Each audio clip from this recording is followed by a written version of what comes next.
शाह महमूद कुरैशी जलसे से खिताब कर रहे हैं। नाकामियों का खौफ है, चुनाई की फौक का खौफ नहीं है, अपनी नाकाम कारकर्दगी का खौफ है, लूट मार का खौफ है, धोखों का खौफ है, लोगों के अरमानों को चिकनाचूर करने का खौफ है, जिससे आपको लगता है कि आपका इलेक्शन चुराया जाएगा। जब तुमने कौम का खजाना चुराया तो कश्मीरियों, क्या फिर भी तुम उनको इलेक्शन का वोट दोगे? हरगिज नहीं दोगे।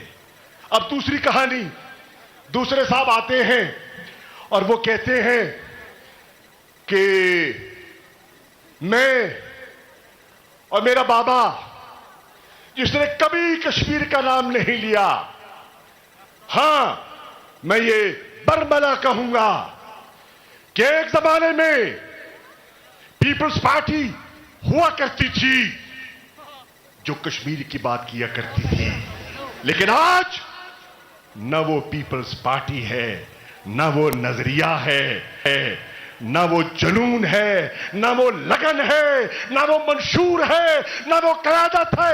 आज पीपल्स पार्टी भुट्टो की नहीं, आज पीपल्स पार्टी जरदारी की पार्टी बन चुकी है।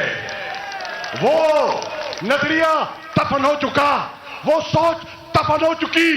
अगर तुम्हारी सोच जिंदा होती, अगर तुम्हारा नजरिया जिंदा होता, तो आज ये तहरीके इंसाफ की तरफ लोग एड़ियां उठा उठा कर न देख रहे होते। ये है तब्दीली। आज बाग का ये इज्तिमा उस तब्दीली की पहली हवा है।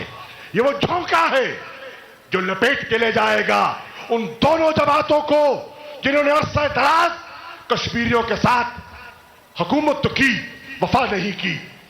तो दोस्तों, मैं अपनी बात के इख्तिताम पे सिर्फ इतना कहना चाहूंगा, 25 तारीख दूर नहीं है, मोहर होगी, निशान होगा। किस निशान पे मोहर लगाओगे? नहीं नहीं नहीं, मुझे जरा ऊंचा सुनाई देता है। किस निशान पे मोहर लगाओगे? तो फिर इंशाअल्लाह बल्ले की अब रफ्तार कोई नहीं रोक सकता, इमरान खान का रास्ता अब कोई नहीं रोक सकता। इंशाअल्लाह 25 तारीख को फतह आपके कदम छू